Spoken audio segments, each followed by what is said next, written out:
வான்படைகளின் தளபதி அதிபூதர் Michael திருத்தலத்தினுடைய திருப்பயணிகளாக வந்திருக்கக்கூடிய அன்பு பக்தர்களே, ஒவ்வொருவரையும் வரவேற்பதில் பெரும் மகிழ்ச்சி கொள்வதில் இன்றைய நாள் நாம் 5வது நவநாள் திருப்பதியில் பங்கெடுத்துக் கொண்டிருக்கிறோம். ஒவ்வொருவருக்கும் 5ஆம் நவநாள் திருவிழா நல் வாழ்த்துக்களை கரங்களை தட்டி உரித்தாக்கி மகிழ்கிறேன். உங்களுக்கும் உங்களை வழிநடத்தி கொண்டிருக்கக்கூடிய பகசமீது பங்கு தந்தை அவர்களுக்கும் திருவிழா நல் வாழ்த்துக்கள். கையை நல்லா தான் தொடங்கலாம். அன்புக்குரிய சகோதர சகோதரிகளே, இன்றைய நாளில் அதிபூதர் நம் ஒவ்வொருவரையும் ஆட்சி செய்கிறார், பாதுகாத்து வருகிறார். நம்முடைய துன்பங்கள், துயரங்கள், வேதனைகள், கஷ்டங்கள் அனைத்தும் இருந்து பாதுகாக்கிறார். இன்றைய விழாவினுடைய மைய சிந்தனையாக நமக்கு கொடுக்கப்பட்டிருப்பது எஸ்ராவின் ஆன்மீக மறுமலர்ச்சியும் இன்றைய வாழ்வு வழிபாடு இடைவெளியும் என்கின்ற தலைப்பை நம்முடைய பங்கு தந்தை அவர்கள் நாம் ஆழ்ந்து சிந்திப்பதற்கு கொடுத்திருக்கிறார்கள். வழிபாடு அப்படின்னு சொன்னாலே ஒரு வேடிக்கையான ஒரு கதை தான் ஞாபகத்திற்கு வருகிறது. வழிபாடு அப்படின்னு சொன்னாலே ஒரு காலத்துல கங்கை நதியில நிறைய முனிவர்கள் அந்த கங்கையில போய் நீர் மூழ்கிட்டு குளிச்சுட்டு வருவாங்க. அப்ப அந்த முனிவர்கள் கையில என்ன இருக்கும்? முனிவர்கள் கையில ஒரு கையை தாங்கிறதுக்கு ஒரு கம்பு இருக்கும், பாத்துருக்கீங்களா? அதுக்கப்புறம் கமண்டலம் இருக்கும். கமண்டலம் என்ன? ஒரு செம்பு மாதிரி வச்சிருப்பாங்க, தண்ணி தீர்த்தத்தை எடுத்து வருவாங்க. கமண்டலம். நீங்க அகத்தியர் சிலையை பார்த்தீங்க அப்படின்னா அவர் 2 பொருளையும் கையில வச்சிருக்கிறத நீங்க பார்க்கலாம். அவர் ஒரு முனிவர் அப்படி போனவர் கங்கை நதியில் போய் குளிக்கணும். குளிக்கும் போது இவர் சுத்தி பார்த்தாரு, இதை எங்க வைக்க, எந்த இடத்துல வைக்கன்னு தெரியல. உடனே என்ன, ஆத்து மணல் தானே, அந்த ஆத்து மணலை லேசா கிளறி விட்டு அந்த செப்பை உள்ள வச்சு மண்ணை கூட்டி வச்சு அதுக்கு மேல அந்த கம்பை நட்டு வச்சுட்டு நேரம் குளிக்க போயிட்டாரு. குளிச்சு வந்து பார்க்கிறாரு, அங்க நிறைய இதை போன்ற செம்பு புதைச்சு கம்பு ஊடப்பட்டு எல்லா மக்களும் வந்து குளிச்சுட்டு இருக்காங்க. இவர் வந்தவர் பார்க்கிறாரு, எப்ப இது எங்க இருந்து, ஏன் செம்பு எங்க வச்சேன், என்னுடைய கப்பனை எங்க வச்சேன்னு தெரியல பார்க்கிறாரு. அப்போ ஒரு கடையில கூட அந்த திருவிழா இருக்கக்கூடிய கடையில் நிறைய கூட்டம் என்ன பார்த்தா அது ஏகபோக விற்பனை நடந்துருக்கு. இது ஒரு கற்பனை கதை தான், ஆனாலும் ஒரு அர்த்தம் உள்ளடங்கி இருக்கிறது. ஏகபோக விற்பனை. அந்த முனிவர் போய் கேட்டாரு, என்ன நடக்குது? உங்களுக்கு தெரியாதா சாமி, ஒரு சக்தி வாய்ந்த ஒரு சாமி வந்தாரு, வந்து நம்ம கடையில தான் அந்த கமண்டலத்தையும் அந்த கப்பையும் வாங்கிட்டு போய் ஆத்தங்களுக்கு குளிமூடி புதைச்சு அந்த கப்பை நட்டு போய் குளிச்சா சொர்க்க வாசம் தரவும் அப்படின்னு ஒரு ஐதீகம் அப்படின்னு. இப்ப நான் தான் 10 நிமிஷத்துக்கு முன்னாடி குளிக்க போறது இது காணாம பெருமை புதைச்சு வச்சு குளிக்க போனேன், வந்து பார்த்தா இப்படி ஆகி வச்சிருக்கீங்க அப்படின்னு சொல்லி கோபத்துல அவருடைய இதை காணாம, அவருடைய பொருளை காணாம நேரம் ஆசிரமத்துக்கு போனேன். உங்க ஆசிரமத்துல போய் வேலை பார்த்துட்டு சடங்கு நடக்குது, சாமி கும்பிட்டு இருக்காங்க. சாமி கும்பிட்டு இருக்கும்போது ஒரு பூனை குறுக்க மறுக்க போயிட்டே இருக்கு. இவருக்கு சரியான கோபம் வந்துச்சு. என்னடா இது, அங்க பூஜை நடக்கக்கூடிய இடத்துல அந்த பூஜை சாமான்களை எல்லாம் தட்டி விட்டுட்டு ரொம்ப படாதபட்டு அந்த பூனை எடுத்து ஒரு பூனை கட்டி போட்டு அவர் பாட்டுக்கு பூஜையை ஆரம்பிச்சார். அந்த முனிவருக்கு இறந்து போயிட்டார். இறந்து போனதுக்கப்புறம் புதிய சாமியார் தலைமை ஏற்றுவாங்க.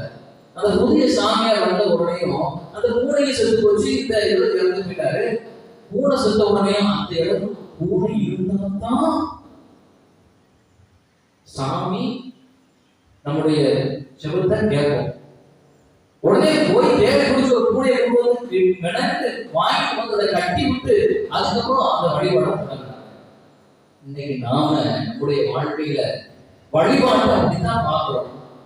ஆண்டவரை வழிபடக்கூடிய வழிபாட்டை வெறும் சடங்காக சம்பிரதாயமாக பார்க்கிறோம். ஆனால் பழைய ஏற்பாட்டு காலத்தில் எஸ்ரா அப்படின்னு ஒரு குரு இருந்தார். அந்த குரு செய்த சமய புரட்சி சமூக புரட்சியாக மாறியது.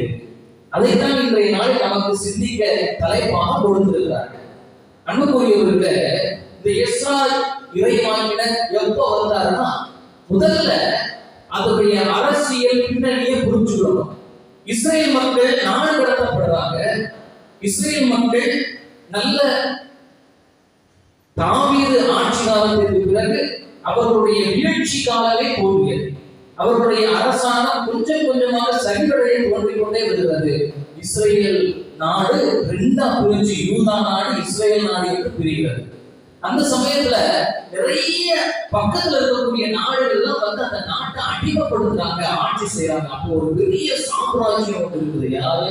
பாபிலோனியர்கள் அப்படின்னு ஒரு பெரிய சாம்ராஜ்யம். அவங்க வந்து இஸ்ரேல் நாட்டை அடிச்சு பறிச்சு எருசலேம் ஆலயத்தை, ஆண்டவர் குடிகொண்ட ஆலயத்தை இடிச்சு தள்ளிட்டு அங்கிருந்து சில மனிதர்களை, சில இஸ்ரேலர்களை நாடு கடத்தி கொண்டு போயிட்டாங்க.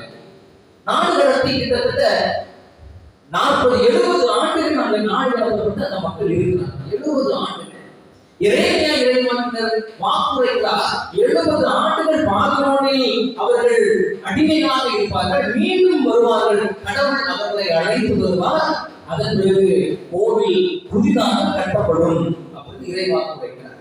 நமக்குரியவர்களே, இதை நம்பி எல்லாரும் போய் அந்த மற்றாங்க கடவுள வேண்டாக எங்களுக்கு எப்பதான் பிரிவுகளாக வரும், அடிமையா இருக்கிறோமே, அந்நிய தேசத்துல இருக்கிறோமே அப்படின்னு அந்த பாபிலோனிய நாட்டுல அடிமையாக இருக்கக்கூடிய இஸ்ரேலுடைய குரலை கடவுள் கேட்கிறார்.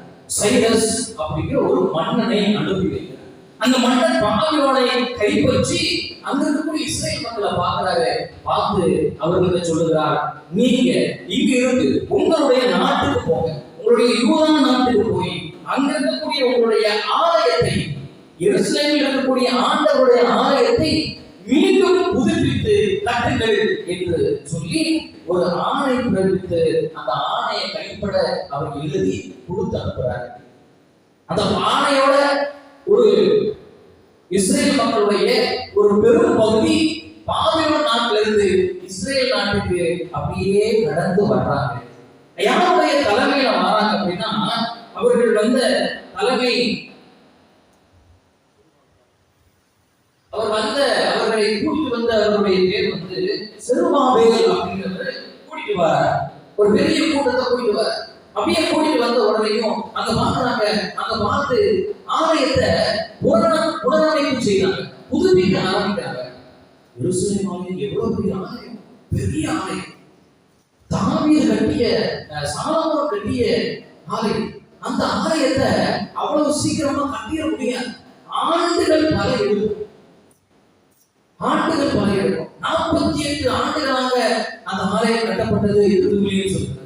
அப்போ எவ்வளவு பெரிய ஆலயமா, எவ்வளவு வடிவத்தோட இருந்திருக்கும். அந்த ஆலயத்தை ஓரிரு ஆண்டுகள்ல என்ன செஞ்சிட முடியாது, கட்டிட முடியாது. அப்போ அந்த வேலை நடந்துட்டு இருக்க போதே எதிர்ப்பாளர்கள் நிறைய பேர் தோன்றாங்க.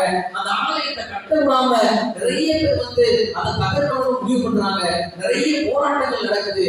அப்போ தலைமையில் இருக்கக்கூடிய செருபாபேல் அப்படிங்கிறவரு போராடி பார்க்கிறார். ஆனாலும் முடியல. அதன் பிறகு அது சைரஸ் ஒரு கொடுத்தார் இல்லையா, ஒரு மட்டையம் கொடுத்தார் இல்லையா, ஒரு கடிதம் கொடுத்தார் இல்லையா. அப்ப அந்த கடிதத்தை என்ன எழுதி அனுப்பி வச்சிருந்தாருன்னா, அந்த எருசலேம் கோயிலை கட்டுறதுக்கு மக்களாகிய நீங்கள் அனைவரும் காணிக்கை கொடுங்கள், செல்வ செழிப்பதை இருப்பதை பகிர்ந்து கொள்ளுங்கள், ஆடு மாடுகளை காணிக்கையாக கொடுங்கள், செல்வங்களை கொடுங்கள் என்று சொல்லி அதில் அவர் எழுதியிருக்கிறார். ஆனா அந்த பட்டயம் கொஞ்ச நாளுக்கு அப்புறம் காணாம போயிடுச்சு. சைரஸ் இறந்து போயிட்டார். அதுக்கப்புறம் தாரியு மன்னன் வந்தார். தாரியு மன்னனும் வந்து இந்த மக்கள் பொய் சொல்லி தலைறாங்க என்று சொல்லி இஸ்ரேல் மக்களை நம்ப. அதுக்கப்புறமா இல்லையே, இந்த மக்கள் ஏதோ சொல்றது உண்மை இருக்குது அப்படின்னு சொல்லி அங்க இருக்கக்கூடிய பாபிலோன் நாட்டில் இருக்கக்கூடிய ஆய்வகத்துல, காப்பகத்துல, ஆவண காப்பகத்துல போய் தேடி பார்க்கறாங்க. அதுல ஒரு சூழல் கிடைக்கிறது. அந்த சூழலில் சைரஸ் எழுதி கொடுத்த அந்த வாக்குறுதிகள் இருக்கிறது. இதை பார்த்த உடனே பாபிலோன் மன்னன் மனம் மாறுகிறார். ஐயோ, ஆமா, இவர் சொல்றது உண்மைதான், இஸ்ரேல் மக்கள் சொல்லி இருக்கிறது உண்மைதான் அப்படின்னு சொல்லி மீண்டும் மக்களை கூப்பிடுகிறார். என்ன சொல்லி கூப்பிடுதான், எப்படியாவது அந்த கோயிலை கட்டிடணும், எருசலேம் கோயில கட்டணும், மக்கள் எல்லாரும் காணிக்கை கொடுங்க, உங்களுடைய பங்களிப்பை கொடுங்க அப்படின்னு சொல்லிட்டு இருக்காங்க. அதன் பிறகுதான் இரண்டாவது கட்டமாக பாபிலோன் நாட்டிலிருந்து தாவீது மன்னருடைய பிறகு அர்த்தசாஸ்தா ஒரு அரசன், அந்த அரசன் தான் எஸ்ரா அப்படிங்கிற இறைவாக்கினருடைய ஒரு குருவினுடைய தலைமையில் இரண்டாம் கட்டமாக ஒரு இஸ்ரேல் கூட்டத்தை அனுப்பி வைக்கிறார். அந்த இஸ்ரேல் கூட்டம் தான் வர்றாங்க. அந்த இஸ்ரேல் கூட்டம் வர்றவங்க தான் எஸ்ரா ஒரு குரு, எஸ்ரா ஒரு திருச்சட்ட அறிஞர், எஸ்ரா ஒரு தெய்வ பயம் மிக்க இறைவாக்கினர். எனவே இந்த எஸ்ரா என்ன செய்யறார் அப்படின்னா தேடி பார்க்கிறார். தேடி பார்த்ததுல அவருக்கு கிடைத்தது அந்த இடிமாளுக்குள்ள அந்த எருசலேம் ஆலயத்தை பண்படுத்திக் கொண்டிருக்கிற போது அவருக்கு கிடைக்கிறது தோரா அப்படிங்கிற புத்தகம் கிடைக்கிறது. தோரான்னா ஐநூல்கள். அந்த ஐநூல்கள் கடவுளுடைய திருச்சட்டத்தை கொடுக்கக்கூடிய நூல்கள். அந்த திருச்சட்ட நூல்களை எடுத்து அவங்க எல்லாத்தையும் படிக்கிறாரு. படிச்சுட்டு அங்க இருக்கக்கூடிய மக்கள் எல்லாரையும் சொல்றாரு, மக்களே இந்த திருச்சட்டம் சொல்வதை போல நீங்க நடங்க, கடவுள் நம்மை ஆசீர்வதிப்பார் அப்படின்னு சொல்லி மூன்று விதமான காரியத்தை அவர் மூன்று விதமான சமய புரட்சியை கொண்டு வருகிறார். என்ன சமய புரட்சி? முதல் சமய புரட்சி எப்பா நீங்க எல்லாரும் திருச்சட்டத்தை படிங்க, திருச்சட்டம் சொல்வதை கேளுங்கள், திருச்சட்டத்தை கடைபிடிங்க. இது முதல் காரியம். இரண்டாவது காரியம், நீங்க வேறு இனத்தோடு வேறு இன பெண்களை திருமணம் செஞ்சிருக்கீங்க, அவங்களை எல்லாம் விட்டுருங்க, இஸ்ரேலோடு தான் வாழ வேண்டும், தனித்துவமான மக்களாக வாழுங்க அப்படின்னு இரண்டாவது கட்டளையை கொடுக்கிறார்.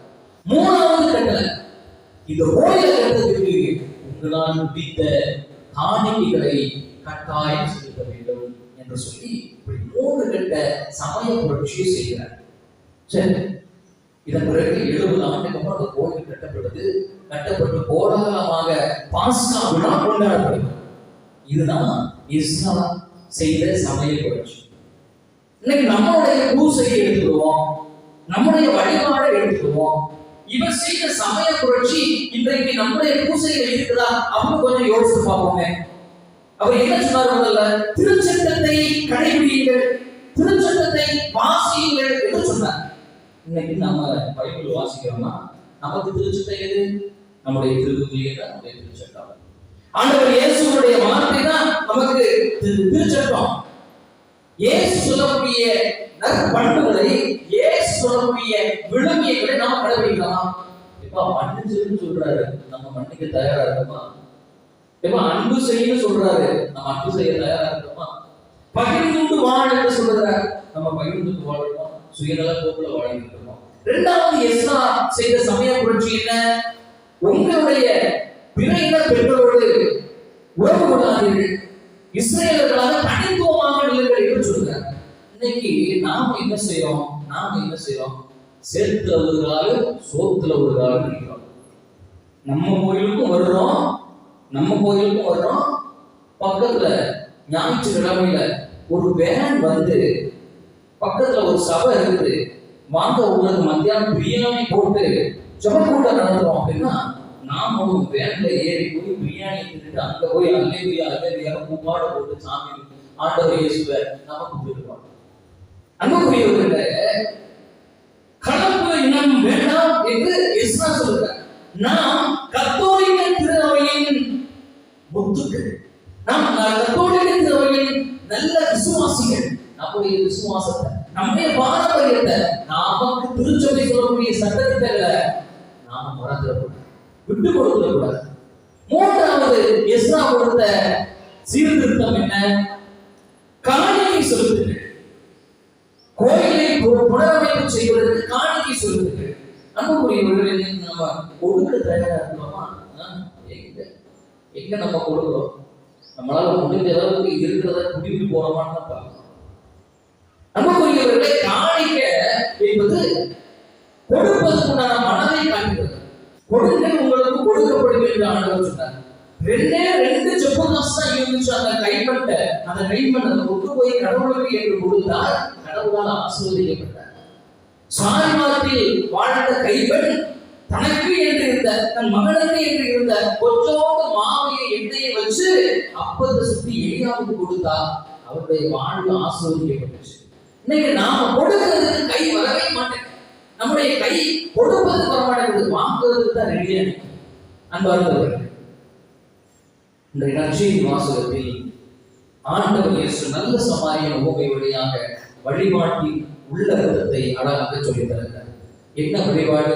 குரு ஒருவர், லேவி ஒருவர், சமாரியர் ஒருவர். அப்படித்தானே? இந்த கதை உங்களுக்கு எல்லாருக்குமே தெரியும்.